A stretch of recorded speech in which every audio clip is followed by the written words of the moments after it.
All right, taking a look at the South bracket. Baylor's your top seed. Again, Hartford never been in the tournament. They draw Baylor. 25.5 is the number there. UNC and Wisconsin in that 8-9. Carolina, 2-point favorite. Villanova's banged up. Watch out for Winthrop. That's a very small line. We'll get into that one. Purdue taking on the Mean Green of North Texas.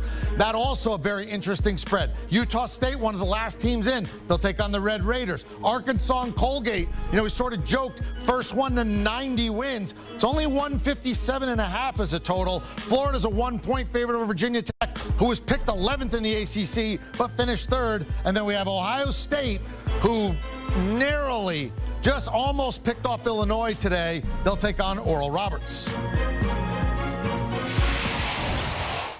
All right, let's get our guys in. Let's get going here. A lot of different places we could start in this South region. Baylor, we had Coach Drew on the program. They're 25.5-point favorites. 142 is now bumped to 142.5. What do you want to do with this one, Larry? Well, I don't know much about Hartford except the fact that they do force a lot of turnovers, and that's one of their biggest strengths, and that's not going to work against this Baylor backcourt. I think Baylor's getting its mojo back, and remember early in the season they were beating people by 30 and 40. I think that's what we see here in round one. Oh, Hartford plays very, very slow, methodical offense, and their defense is their strength of their basketball team. Their head coach has been there about 10 years, first time NCAA tournament, so, lacking experience. Deer's eyes wide open. I think they're going to struggle scoring against Baylor, but they will slow this down to a grind, so I'm going to go under the total. Yeah, I like under as well, Kenny. I totally agree. This might be 70-30. So I think you're getting the drift on how this game is going to go. If Baylor wants to win this game by 40, they can. It's interesting to hear all the long layoffs. This could be a long week for teams, right? We're not having the traditional games of Thursday, Saturday, Friday, Sunday. So some unusual is scheduling, and you got to keep guys fresh. I would have a hard time laying all these points, but I wouldn't be surprised if this is a blowout or Hartford doesn't get to 40 points, so I'll take under. All right, the 8-9 games are usually pretty even, and that's the spread, almost even in this one. Kenny White, you're first. Carolina, 2-point favorite over the Wisconsin Badgers. 139 is the total. What do you want to do here? Yeah, Wisconsin, I can't believe that they got this seed, a 9 seed. I'm just amazed. A 9 seed. They're one of the top 15 teams in college basketball. 5 of their top 7 players are seniors. This is it. This is it. You're back to the wall. You lose, you're out. They haven't played their best basketball yet this year. They're an excellent free throw shooting team. They're one of the top 15 defensive teams in college basketball. They can shoot the 3, and they don't ever turn the ball over. They don't shoot themselves in the foot. They're going to cause havoc in this game with North Carolina because of the tempo. I don't think Carolina can hang with Wisconsin. I think this is an easy Wisconsin win. You know, I hate this game. I hate this game because I have so much respect for Kenny White. I knew he was going to pick Wisconsin in this game. I just know that North Carolina plays old school. They still play 2 bigs. They can actually match up with Wisconsin's physicality down low. Wisconsin, we've been waiting for them to get right all year. They teased us against Iowa a few games where they could have won, but they couldn't get over the hump. This is a pass game for me. It's really a flip of the coin. I trust Kenny's opinion more than I trust my own, so I'll take Wisconsin. Yeah, this is such a tough one because, like Tim said, the big advantage that Wisconsin has on a lot of teams their size is not going to matter against a North Carolina team that rebounds almost half of its misses. But you look at these conferences, Wisconsin played such a brutal schedule in the best conference in the country, and North Carolina did not play that kind. So I'm going to give an ever so slight lean to the Badgers. All right, next up, Villanova's banged up. They're not playing well. And sort of universally, people are kind of dismissing them.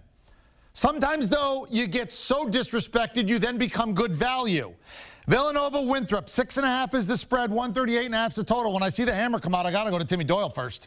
This is easy. This is hammer time. Villanova's in a bad place. You know, Rocky said in Rocky 4, if I can change, and then the Russian interpreter came in and he went, ask what I got you.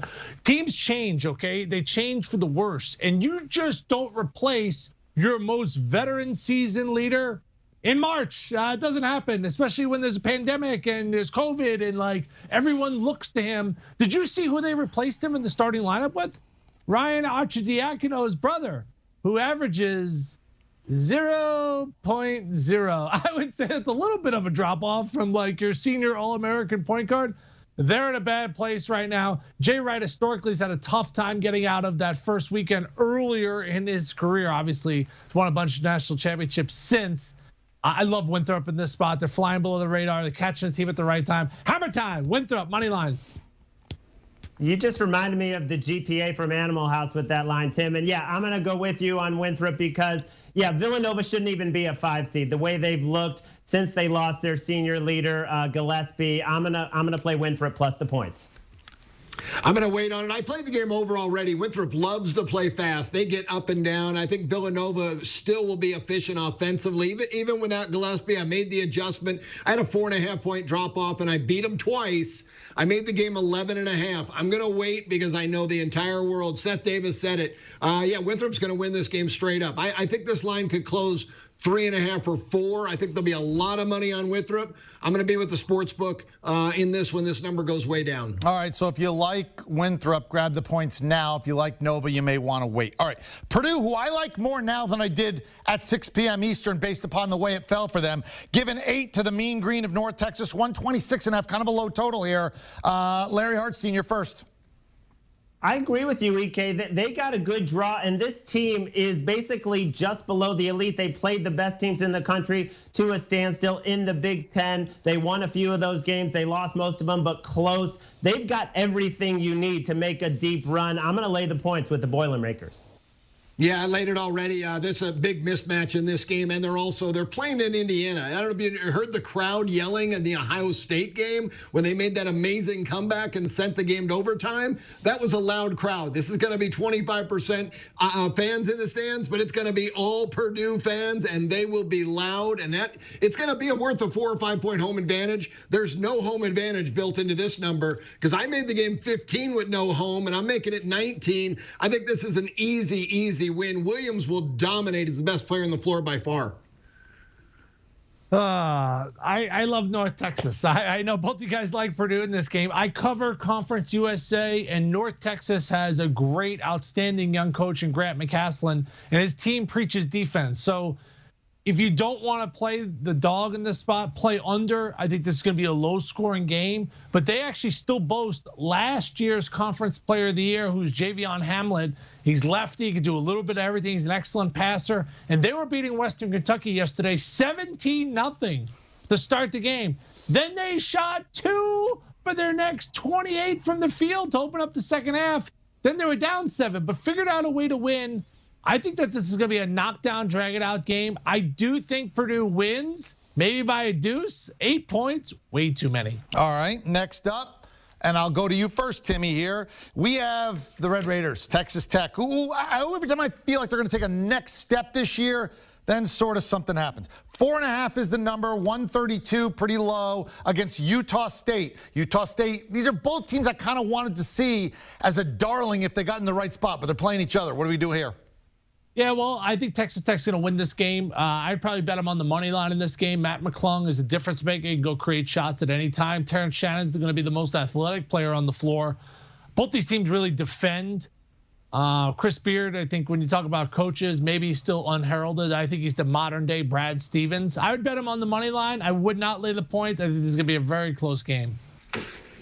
Yeah, I think it'll be a good game. The number's right on for me, but the total just too high. Tim mentioned it. He thought it'd be a lower scoring game, and it's going to be Utah State's defense that really keeps this game under because their defense is outstanding. It's going to be a fun game to watch. It'll be a battle. Texas Tech, we know they play with that great defense as well. So I think it's a slower, methodical basketball game with really solid defense. You'll see this total close probably around 129. Yeah, I agree with you, Kenny. I think it's going to remind us a little bit of that Texas Tech-Texas game, which was an absolute grind, and every basket was so valuable, only with a little bit less offensive talent on the floor. I'm going to go under as well. Okay, next up, the game that we thought might have the highest over-under total. It's Arkansas against Colgate, and we kind of joked first to 90. Well, it's only 157.5 for a total. I'll go over. 9.5 Arkansas favored. Larry, you're first. Well, I have a rule starting today. I'm not betting against Colgate anymore. I bet against them with Bucknell. I thought Bucknell was going to give him a run, 105-75. I bet against him today with Loyola. Loyola has the 6'11" guy who was dominating, and it was 85-72. So I'm going to take the points with the Raiders no matter what. Yeah, I went over the total, EK. I made it 163, and I think the number could get that high because they run. Colgate loves to get up and down. They're ranked 43rd in the country offensively in all teams right now in efficiency, 140 on defense. Arkansas loves to get up and down. It'd be a fun game to watch. It will be a high-scoring game. I love Colgate in this spot. They lost one game this year. Now they had like the weird Patriot League, like you only played the same 3 teams over and over again. So maybe their record's a bit misleading, but they lost one game and it was the second half of a back-to-back on opening night against Army. They beat Army by 100 and then they lose to them by a deuce. And that was kind of the theme early on in college basketball, right? With all the back-to-back games. Jordan Burns is still there. Feels like Jordan Burns has been at Colgate since 1984 because he was actually on the team that nearly knocked off Tennessee. They were getting 15.5 in that game. And if you bet Colgate, never sweat. They have guys that have been there before. Their best player is the best player in the Patriot League, and he's not going to be intimidated by the Muss Bus or Arkansas's press. I thought Arkansas was kind of riding that wave. They kind of got hot. Now they're going to run into a team that can make a lot of shots, and they're not going to be scared. They're not going to be wide-eyed, and they have a senior point guard. This is a really bad matchup for Arkansas. Colgate money line, I think upset in this spot. Colgate money line upset with the hammer, says Tim Doyle. All right, this one pretty close to even. Not going to be a lot of value in the money line. Florida's a 1-point favorite over Virginia Tech. Virginia Tech in that ACC picked 11th, finished 3rd. 137.5 is the total. Kenny White, you're first. Yeah, I can't give you a whole lot, EK. I made the number identical. I made Virginia Tech a 0.5 point favorite and a total of 137. I'm right on this number. Maybe it might at 1, maybe I'll lean to Virginia Tech here.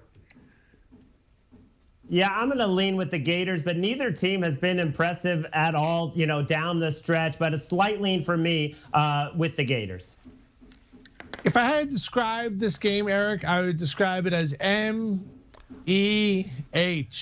Yeah, like that's how, yeah, like I think Larry and Kenny kind of reiterated that. When I saw the game, I just wrote out MEH. Man, like, so I'm gonna need to kind of dive more into maybe some of the tilts, the leans, see where the money is going. Flip a coin, talk to my wife, ask my 6-year-old Chicago Joe. This is like one of those games that I go, yeah. Okay, so that's the face when I walk to the window I will make when it's Florida and Virginia Tech, which is basically your kind of coin flip game. Ohio State and Oral Roberts, not a coin flip game. Ohio State, you look right there, they're big favorites. It's 17, it's 154.5 is the total. Don't give me meh here, Mr. Doyle. Give me a selection. I like Oral Roberts. We all know that Oral was related to Julia, who's related to Eric Roberts, who I thought was a good actor and did not get the parts he deserved in the late 90s, okay? I think if he would have got better parts, he would have been a bigger time actor. Hello, brush aside the Brolins and stuff. I like the dog in this spot. I like Ohio State coming out of this region. Hear me? I like Ohio State coming out of the South. I do think they go out and win this game. But Oral Roberts had a magical shot to win their conference tournament, their semifinal game, then held on in the final game. They're playing with house money. This is a free game for them. They lose by 10. Yeah, and Ohio State just came off 4 grinding games, 2 overtime games. You beat your biggest rival. You played right down to the wire in overtime in the championship game. I wish they wouldn't have made that last 3. I had the game middled, laying 4.5 and taking 7. That's another story. But over here in this game, Oral Roberts going to go up and down the court. They're very efficient on offense, play absolutely no defense. Ohio State will take it to them offensively all day long. So this will be a fun one to watch. Probably my biggest difference of any total. It has gone up to 154, but I still made it 164. This one closes 158.5, 159. Kenny mentioned how good Oral Roberts is offensively, and we know that Ohio State very mediocre defensively. I mean, they had a great run in the Big Ten tournament. Dwayne Washington is still hitting contested threes from 25, to wreck my Illinois -5.5 bet. And so, yeah, I'm going to take the points. Ohio State wins, but this is way too many points. All right, gentlemen, excellent job. We still have one more region. Get comfortable, start looking at it, start getting ready to make your selections. But the South in the books you see there, that is how it comes down.